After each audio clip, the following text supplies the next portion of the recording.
I was thinking about matriarchy first.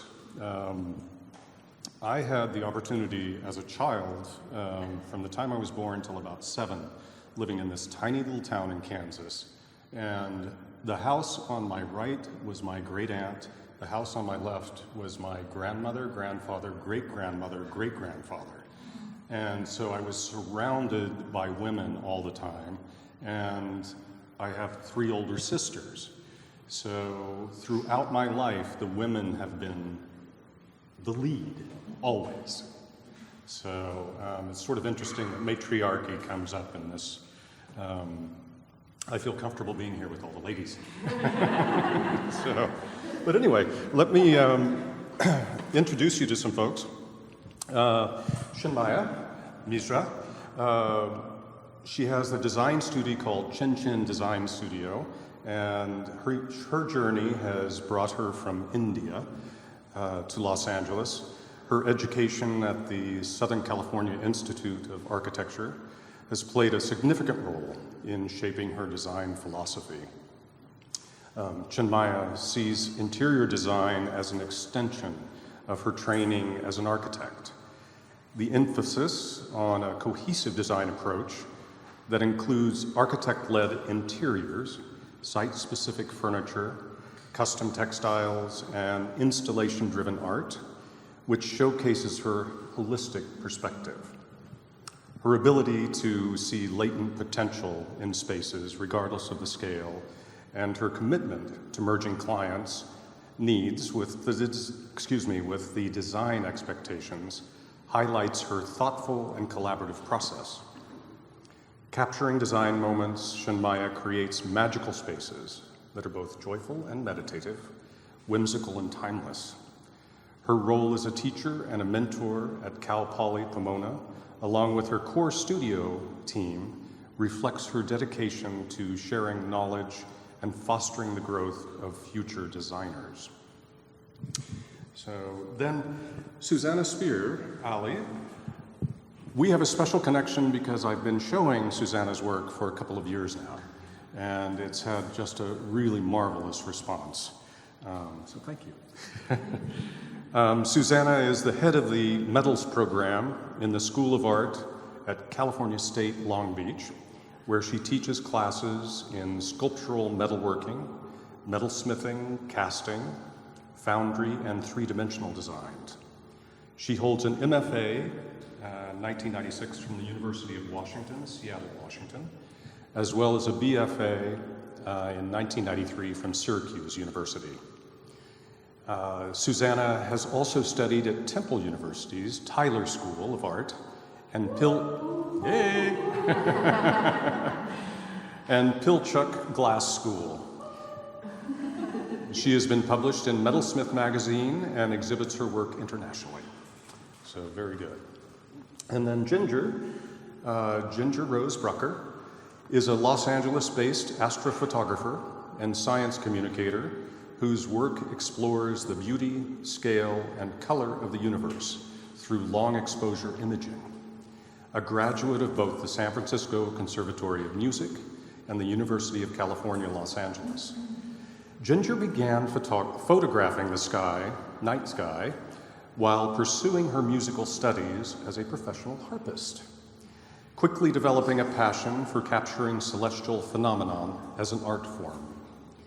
Her work focuses on the dramatic and subtle details of the cosmos, from solar eclipses, comets, to deep sky objects such as nebula and distant galaxies. Through careful composition, long exposure techniques, and meticulous post-processing, she reveals aspects of the universe that are most often invisible to the naked eye, translating astronomical phenomena into compelling visual experiences.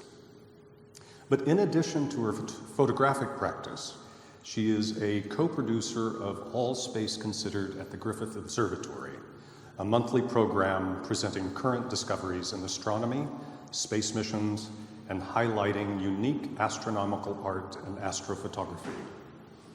Her work bridges art, music, and science, inviting viewers to experience the wonder of the cosmos in its aesthetic, artistic, and astronomical dimensions.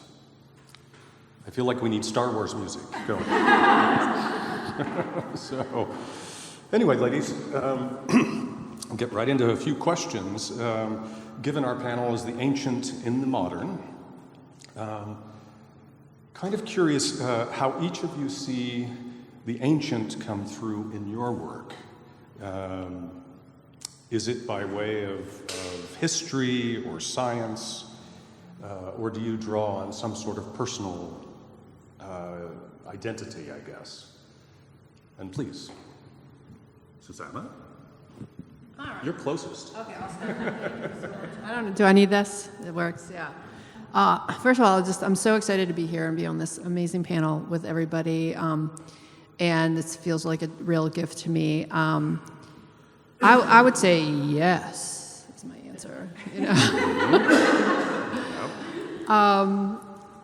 Well, you know, first of all, I identify really as a metalsmith, and so even that term, I'm in this like corner of the world that has, and I work with the material really that human beings have been working with for 10,000 years, and so I that always goes before me, and I guess I derive a lot of comfort knowing that I have a connection to this material, and then that's how I speak. I speak through the physical interaction with a material that really has been expressed through the time for thousands of years, and then I have direct connection to the process of creating and making through my own lineage. My father was an architect. My mother studied painting. My fun fact: my Nana studied China painting at the Art Institute of Chicago, which I also for some reason I attached to that. But that identity, that the process in the brain and how I operate in the world is connected to my immediate family and also the larger world. Interesting. Yeah. Okay. Please. Hello, is this working? Yep. Well, thank you for everyone being here. Thank you, Philip and Yael and Art Wolf, for having such a wonderful show. I am especially drawn to this topic, ancient and the modern, because I think coming from India and coming from such an ancient culture and having been born there and brought up there to a fairly advanced age, I would say that there was always this juxtaposition between ancient culture and then modernism trying to peek through it. So I've felt there's this play or this balancing act that I do with the architecture and interiors and objects that I make, that I'm always playing with, where architecture, just like Susanna said, in metalsmithing, is a very ancient craft. And just having studied that and what we learn with relationship to ratio and geometry and just spatial analysis is an ancient technique. And the kind of interesting coordinates for me are always to find a counterbalance in that and bring it into the modern lexicon. Very scientific approach. So I really love this question. Also, thank you so much for having me be on this panel. It's an honor, and I'm excited to talk about these questions. But yeah, I really love this question. I think for astrophotography and astronomy, we've been studying the night sky for such a long time, and there's so many questions we have about the night sky. But also going back and looking at some of the first sketches of the moon that we have, or Galileo's discoveries, women astronomers too, Henriette Levietta, famous female astronomer, she did incredible work. But I think relating this back to those origins of those first drawings, those first sketches of the moon and other astronomical images really relates to what I do in my own imaging. So, yeah. I'm curious also, we had talked a little bit earlier between ourselves about the rituals and ceremonies of how you create your art and how you connect to the past. And I guess I'm sort of curious how you start your creative process and the flow as you're getting into the art and looking at the stars or whatever it might be. Susanna exhibited a couple of weeks ago at the DLA in our showroom, and I don't know whose idea it was, whether it was yours, Yael, or yours, Susanna, but they took a olive branch from Peter Dunham's tree, I think. That was all her. I mean, I did the painting, but she was her idea. Okay. And so Susanna sat in the window and she was cutting out of a piece of brass this olive, or this olive branch. And I was just curious, how did you start that? How did you start that creative flow? What brought you to that? Oh yeah, thanks. That was really fun. Thank you so much for that opportunity too. It was such a time. First of all, I wanted to have some torches out there and some fire, and then I thought, okay, we could do it in the window. And then no, we're not gonna. And then we gotta put the torches out on the sidewalk, and then that kind of got ruled out. So we were definitely gonna have some flames. We're gonna have something melting. There was melting gonna be involved, and then slowly, it kind of thought, okay, no, what are we really doing? And I think the thing that I was hoping to express is the intimacy of physically working, labor. Labor it definitely is that process, and being a woman too. There's a connection to sort of the labor of life, labor of being, and how that shows up in my work. So it's just it got distilled and narrowed down because I wanted the big, the hot, the flashy, the melty, and then and also just the state of the world where we're living in right now. I wanted to have the focus of something that could represent, symbolically, sort of this olive branch, and what I wanted to be focusing on. What do I want to focus on cutting out of this? And that's where the idea of the olive branch was born. So I cast a shadow. So the shadow means it's not an olive branch. I'm not making an olive branch. I'm taking the silhouette and the shadow and the distortion of the shadow, and I'm transferring that onto the sheet of material. And then for 8 hours, I just focus on cutting out that silhouette. But ultimately, I mean, the broader answer to that question is I need community, and I need connection to really kind of develop my ideas and come up with them. And I don't work in isolation, and I need action. And so as much as I want to be, seated or just thinking or having ideas pop into my head, it's usually by taking action, being physically engaged with something or shifting or movement, and then things are born out of that. Interesting. Okay.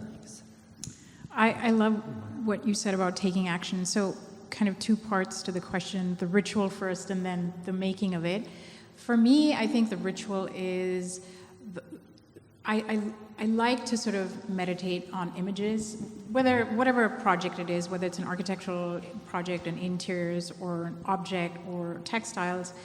I like to sort of keep my mind unfiltered in a way, so just let the imagery settle in, and it could be inspiration from a walk I just took, or it could be photos that I've seen in a magazine lately. I'll just take in all that information without really figuring out what I need to do with it, and then probably sit with it for a couple of hours and see where it lands. And then the action part of it that Susanna was talking about is once it starts to make sense in my head, I always, for me, because I'm working across different disciplines, it's the idea of putting pencil on paper. I almost can never start anything without a scribble or a trace or something. It has to be the act of connecting whatever is happening here with my hands. It's and if I haven't been able to do that, even if it's scribbling or writing, it's really the act of alchemizing that thought process into my craft of drawing, which then connects me to kind of space making or object making. Yes. So it's a metamorphosis Yeah. as it goes along. Exactly. Absolutely. Say that. Absolutely. Ginger? To add on a little bit, I think for me, I got into astrophotography as like an outlet from everyday life and the crazy world that we live in. It really became like a source of like inspiration and motivation, and just like an outlet from music, something that I felt like I could connect to. And maybe it's because of the like wonder of it, like there's just so much that we don't know. But I think I also got inspired by a lot of other astrophotographers and people working in the field.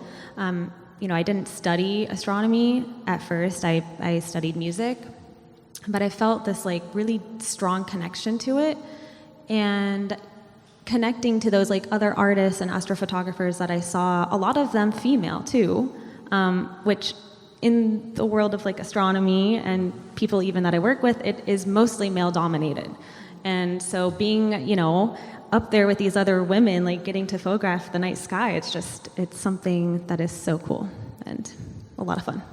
Well, and wasn't it when you were going to school, this is when you started doing the photography, so it was a release and something fun. Yes. Just to explore something different than that day-to-day music conservatory. Definitely, yeah. We should all have such good hobbies. I don't. You never know what might happen. Now I'm curious, how do you approach the process of making? You get started and boom. Bang. Shabam. Shabam. I knew there was a shabam in there somewhere. Definitely. Hopefully there's a lot of shabam. I'm shabamming around. Good art making is usually driven by curiosity. For me, my bad art making is driven by ego. I'm just gonna, I'll put it in two camps. But if it's driven by like, let's see what happens. Or, how is this going to relate? Is this something, kind of a question, a curiosity, same thing, pondering something, being inspired externally. Chinmaya. Taking a walk and you come back and you have new ideas. I'm so beyond fortunate to be a professor where I get to, have this exchange, and I get to see, I'm reminded, on this daily basis of being a beginner, of how the discomfort, the stretching. Oh yeah, that's what we're supposed to do. I'm not supposed to be too comfortable. I want to be comfortable. But it is that, how do I kind of shift out of that? How do I, I teach in an area where there's tears, there could be a little bit of pain, things happen. And I see this bravery. And sometimes it's kind of feels like the small act of defiance, or this small motion of bravery that I will take for granted. But when I pay attention, I see it and I'm reminded, and then that's fuel. And for me to kind of begin my process am I too comfortable? What am I doing now? How can I learn and grow?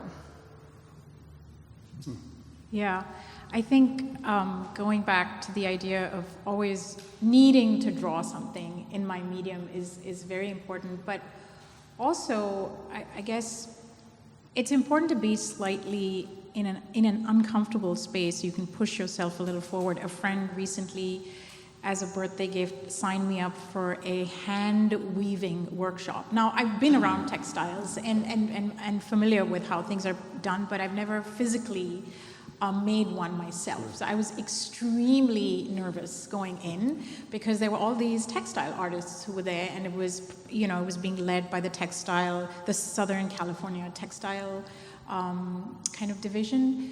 So you're going in there, and they'd said, oh, don't worry, you'll come out with a beautiful scarf by the end of the day. And I'm thinking, I don't know the first thing about weaving a scarf.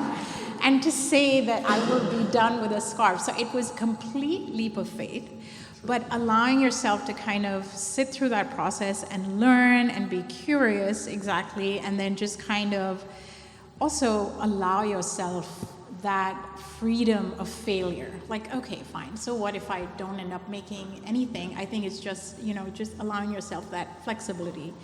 But I was the last one to finish in the class. I was very nervous. I was aware of that. But I think they ended up, the teachers ended up liking the scarf so much that they said, we're sorry, but we will have to take this away from you as a showcase to keep to our beginner class. But I feel like that was, for me, that was great, because I not only made a scarf and then gave it back to them, but just to kind of be open to the process of creating, because you really don't know which way it'll take you. I love that, being open to the process of it all. I think I deal with this a lot with what I do, taking pictures.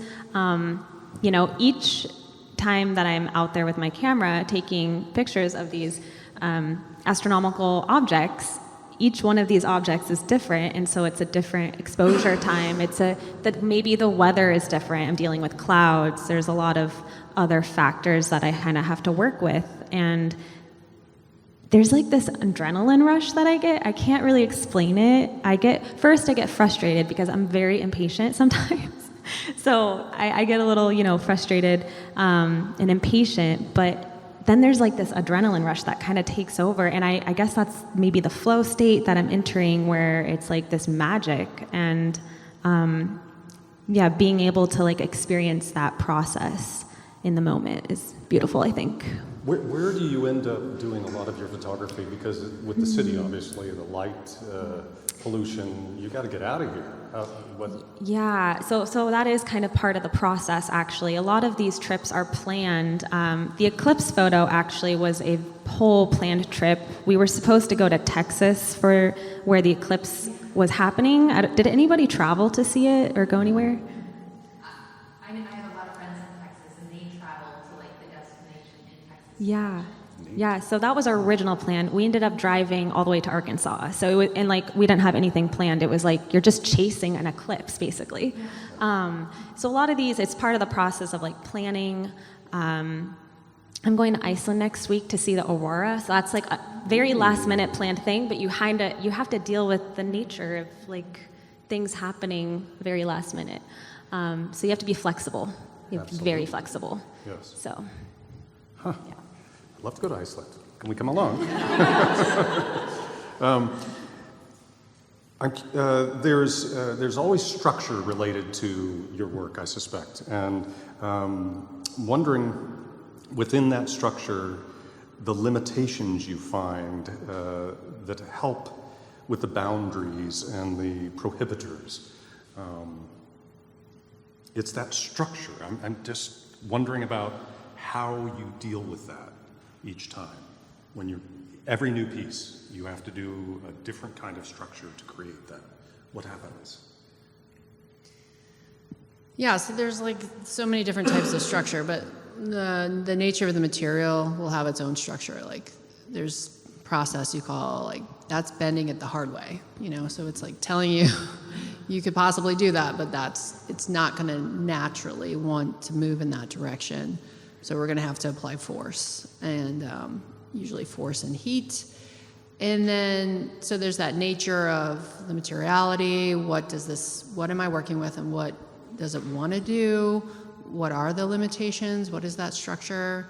There's sort of the structure of, for me, it's been a lot of creating structure around space and time. And having that balance to allow creativity to go in. I mean, I've been thinking a lot more like just, it is a discipline. They call some this like it's a discipline. That means that I'm going to have to create structure around that for time and space to allow all the things that I need, like experimentation and play. And in general, I tend to work in a series until I'm exhausted with that series. And so there'll be a completed piece, a level of dissatisfaction. Another piece will be born out of that creative process of creating the piece. Either, not necessarily dissatisfaction, because that's the wrong word, but it is a curiosity, okay? It went this way, what happens if it goes that way? Let me try, this. So there's a language or a sort of a flow that goes from one piece into another. And so when you allow that dialogue to happen, then there's a lot of just growth. But sometimes it'll be something that's just sort of a wild card, and then that will be kind of a wholly new process. Yeah. So like the pillows, these two guys, in the gallery I have a bronze one, I have a glass one, and now this. So which one was first? So this is sort of your structure going forward. Yeah. So the first one was a single bronze, and then it's like, well, let's put them together, and then that involved with one process, TIG welding around and then chasing and going and refining it, and then I'm like, what is it going to be like in glass? So that what is it going to be like with transparency? What does it look like in aluminum? Bronze and glass, and so yeah. And then adding pieces, putting a little pair on top. Yes. So Yep. interesting. Yep. Okay. Yeah. Chinmaya? So coming from an extensive background in architecture, it is really all about structure. And for me, I was actually having this discussion with someone the other day, I find it very intimidating to work with an open canvas. I always have to instantly find constraints or give myself those constraints in order to take the next step forward. But I guess the way I see sort of constraints in my work are more cues as opposed to limitations. So it's how, the topography of the land is if it's an architectural building, or how the sun comes in if it's an interiors project. Like where does the shadow play here? And so how are we gonna kind of galvanize the space around a simple thing like the sun angle, tracking it, because that's structural constraint, sure. Whether it's physical or kind of psychological. I like to give myself those constraints and then think of them as the armature within which things get created, whether it's architecture or interiors or sculpture or furniture, and even things like rug making. It's the pattern that the warp and the weft create that kind of lead us to whatever the result of that piece is. So I think structure is inherent in everything that I do when I'm more familiar with it and comfortable with it than not. Yeah, for structure, so my music background, there's a lot of structure in music and a lot of rules and guidelines for music. But for astrophotography, there is too as well. You have the structures of like weather and exposure limits and camera equipment. There's a whole checklist. But I think what I find with it is that it's loose. You have to kind of mold yourself to what the conditions are, and be able to adjust very quickly. And so I think for me, it's kind of finding that's where I have fun. So, yeah. Well, and on that note, then, what sort of play comes into your work as you're doing it? And a little serendipity, I mean, the things that just sort of happen. But there are moments probably when you're working that you're just thrilled with what you're doing and having such a good time. Yeah, I think, and that's the thing, it's like the spontaneity of it. Yeah. Again, like that adrenaline rush. Yeah. And Chinmaya, you too? Yeah, I think play... I get the sense you're much more... I am, and yet there is a whimsical side to me. I'm sure. And I'm not like completely structured. I find that I'm always trying to balance between the two because there is a side, the play side that you said, which is the whimsical side. For example, the console that I designed for Yaya, there is structure in it because it's based off of an ancient game in India called Parcheesi, and it's really a cross-board game. Traditionally, it was played on cloth, which would open, it was stitched together, because you know they would carry all, it was a game for loyalty, so they would play it like that. It wasn't on a hard, you know, piece of cardboard back then. But, and it's played with 7 shells, I think, and so those are the 7 legs. And the whole idea is it's really a game of life, and whoever gets to that center first is the winner. Yeah. But going back to structure and play, I think that piece for me was finding a way to kind of have this very disjointed shape become its own creature and take on whimsy with the different legs, the 7 different legs. And then I think there was sort of this magic that happened when she placed it with these busts that were done by another artist. So the combination of the two of the busts, then on top, just sitting there, and then the legs and the base of the console that I designed became, you know, that was play. And that, well, and the color too. And the color was all exactly. It was kind of inspired by red jasper, so it was high gloss. And because the original game is played by shells, which are also very glossy, that took on that very piano lacquer content to it. So I find like I'm always finding that balance because architecture is so rigid. And then, because I'm wanting to break away from that as well and not just following the whimsy helps and comes, and that's kind of my happy medium. Excellent. Could I just interject because I think this is a great example. Also, I think your outfit is a great example. Because when I approached you about designing something for the fall show, I gave you a blank canvas. I said, just do you. I said, come up with whatever you want. And that was probably like horrifying.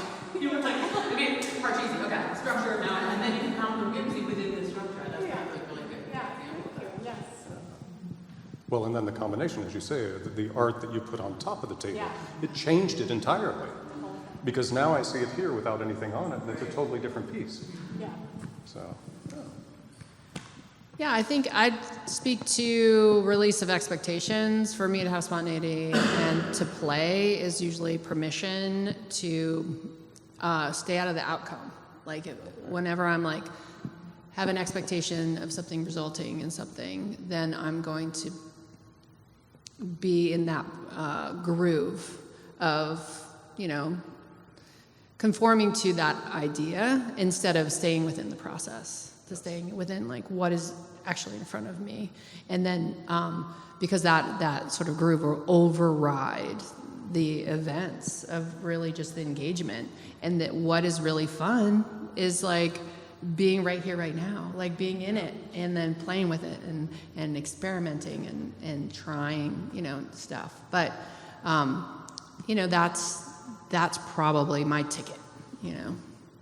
do you ever, I'm curious, do you ever get students involved in projects that you were personally working on?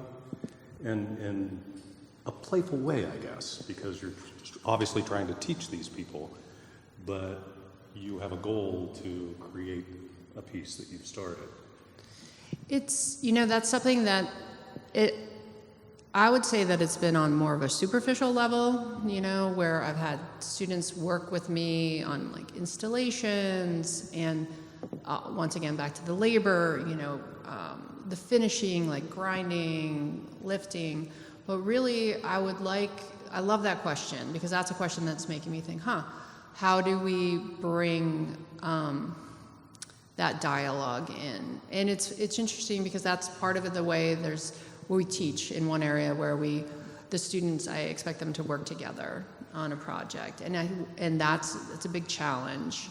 But to have the ability to pull in and have more, for true collaboration, I think you need real dialogue. And so I think that's that kind of upfront energy and exchange that I think would be really positive. Yeah. Okay. Now we've talked a little bit about this already, but What is your drive for doing this? What makes you want to do this art? What makes you want to get out and photograph the stars and make textiles? Obviously, do your architecture and interiors.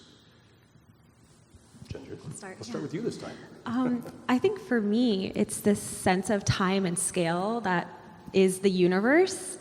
And that drive is getting to learn new things every day. I mean, my goal is just to learn as much as I can and absorb as much information and add that to art and music and try to like mold all of these together. And so a lot of my inspiration for my music compositions comes from stars and looking at the stars and photographing them. So that drive is, the exploration and discovery. And a lot of my colleagues that I work with are these incredible, women astronomers who are doing fantastic research, and getting to work alongside them as well. It's just, it's awesome. It's so much fun. I'll bet. Getting to learn it all. Yeah. Yeah, I think the drive for me to create, that's a really interesting question. For me, the opposite of creation is not destruction, but the opposite to create is not to destroy, but for me is to consume. So if I am only in that process of consumption, I don't mean like in any which way, if I'm only taking in information, whether it's like through, just like being a passive intake of that information, and I'm not able to kind of alchemize that into creating something, I start to feel really restless. So yes, there's a portion of me that's kind of needing all that external stimulus to kind of come in, because that's how I inform myself in my world. But if I can't change that, and you said metamorphosis, if I can't really change that or transcribe that, transmute that into something that I'm creating, there is a lack of balance within me. It's really important for me. And creation could be something as simple as like making a meal. It doesn't have to be like, type A architecture, like making the world's best museum. It has to be creation at every form. Sure. And it's as important as it is for me to observe, but then if I'm not able to do anything with that, if it's stuck, then that's the problem for me. So that's why the creation process keeps it circulating. Well, and then there's creation of your own doing, things that you specifically want to do, and then of course there's the people paying you. Yes, which is and amazing. Then that's a totally different thing, and is, I'm sure, amazing. Yes. But then you have a drive because of what their expectations are, I'm sure. Yeah, definitely. And I like to, that's a really good assessment of it, because I like to find, that's challenging for me, and I like to understand where the client's coming from. And I always say, I'm a good listener. Yeah. So I like to really listen to what they want. But my job as a designer, as an architect, or whatever, is to kind of take that information, like you're saying, but then process it and just say, this is what you want, but this is what you need. And I think if we can kind of bridge that gap between what you want and need is the beauty of that creation. Yes. Well, you're so soft-spoken, but I can see your mind is probably going, you want what? And I'll say it. I'm actually not afraid of it's like what Maya Angelou said, don't mistake my kindness for my weakness kind of thing. I will say what is on my mind if I will tell the client, good news or bad news right away, because I will say that this is not going to work for you. If you've hired me to do the thing that is right by you, I take that as a very important responsibility. Of course. So, yeah. Mm-hmm. What do you think, Susanna? Oh yeah, thank you. I identify with so much of what I've just heard and everything. Such a complex question for me in a way, but it's sort of simple too. It's evolved over the decades. The drive. Why do I think it's innate. I think most people, creative people, they're just born. Most human beings, they want to create. They want to pull something and bring something into the world, right? That wasn't already there. How do I make a difference? How do I contribute? In the beginning, in the 20s, it was mastery. Like, I wanted to be the best. You know, I wanted to understand fully to my own limited human capabilities. I wanted to understand this material. I wanted to understand processes. I wanted to execute. And then there's definitely gone through an evolution. I think, you know, when I was a kid, it's what I got attention for, yay, and it's something that I felt like I was able to do, you know, and because there are a lot of things I couldn't do, you know, there's a lot of things I was bad at, right? I can't spell or anything. So, like, you know, when you're a kid, like, that stuff is like, you know, that's a big deal. Yes. And then, you know, then wanting to be really good at something. And then now, I mean, it's gone through some other times where it was just like a battle. I was like, you know, I'm supposed to want to make stuff. I don't want to. You know, I'm supposed to want to, you know. So then the drive, how do I need the drive? I think in a lot of ways during those times I was like, you don't need drive, you just need like discipline, right? You just need the schedule. Like there were times when the drive wasn't there, but the calendar was there, and that got me through. And then now it's more about like I want to make work where I get out of the way, you know? Like how do I just get out of the way and allow the work to work through me? So that's what's driving me now, that curiosity. How can I do that? So that definitely has been an evolution, and I'm still, you know, thinking about that a lot. Yeah. What age were you when you first started working in the metal? Well, I started with clay and wood before metal. Mm-hmm. So, yeah, like we were talking earlier, my dad was an architect, and he had a furniture design like studio in the garage. And then I had the clay I worked at the clay studio in Philadelphia when I was 16. But metal started when I was 17. That's early. Yeah. That's early. Yeah, last question. So, I've got my marching orders.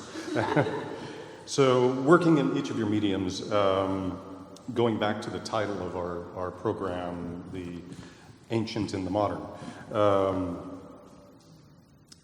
the exploration of the ancient, how has that informed your worldview now? So I'll just start by saying I just turned 50 a couple of weeks back. No. Not I don't believe it. But thank you. Why I say that is because a friend of mine said, oh my God, how does it feel to be 50? I said, I have been waiting to be 50 since I was 20. And I think it's because I don't view ancient as something that is kind of old world or really historic in that sense. I almost see it as kind of this inlaid, intuitive wisdom, you know, that you like, and I love to have that in my work. I like to get sort of, you know, these universal signals, and I feel like there's a lot of expectations that die away when you get older. So, and you just allow yourself to be who you are. You could say whatever the hell you want. You can get away with that. You can say whatever you want. My husband. Yeah. I love that. So I just think for me, it's really, it's fun to be at that space, and it's not something I fear at all, and I think it's great to have that, great to have that juxtaposition. Sure. Well, and being from India, you have a historicity, yeah, I think is the word, that most of us probably don't share. There's just a different take on things there, it seems. There is. With your history. There is, and I feel like there's just so much to grasp in one instant, in 1 second, that it can be overwhelming at times, you know, coming from that, and then you have to sort of find this inner way of working. But we're all coming from the past. We're all coming from some background, and I think, you know, just to kind of have that at the back of your mind is great. So that's where I'm coming from. Ginger? Well, to start, I think places like this and panels like this need to exist way more and everywhere. So Thank you for having us. But also to kind of go off that, I think it has kind of shifted my worldview. Just being in the society that we are right now, there is a lot of disconnect. Also, as a musician, AI music is a thing, and so I think preserving as much of the art and the actual like work and talent and everything that goes into it is super important. But not only that, like my worldview of like just being aware of things around us. You know, as an astrophotographer, I deal with light pollution, satellite trails. There's a lot of things everywhere. And also just having like the physical art and the physical drawings and getting to look back at that. I did a project at the observatory where we went back and took, you know, as I said before, like the first images and sketches of the moon. Like these were looking through a telescope at the first time, they drew these pastel images or like pastel drawings of the craters on the moon. And so like the work and the detail of it was just incredible, and I couldn't believe like seeing these was incredible. And so like I guess getting to connect to that in how far we've come as well, like how far we've made it in research and our discoveries and science, and getting to connect with that as well really inspires me. Well, and we seem to be dipping deeper and deeper and deeper into the universe now. Mm-hmm. With the quality of the scopes. Yes, yeah. So, Yeah, I love the answers before. I'm also at a stage in my life where things are being released. Like things are shifting out, and I think they're shifting to make room. And one thing I lean into is I'm hoping it's making room for wisdom and the connection, and more of the connection to intuition. And with that connection too, I work in an elemental way, and so that for me is a gift, and it reminds me definitely of just, you know, worldly the elements between the fire and the air and the water and the metal, and it's a gift to know that these elements they've been around. And I'm here for a moment in time, and I get to sort of experience them and transform materials with them, and I get to share that experience, you know, with people around me. And so that's been one of the biggest gifts of my life.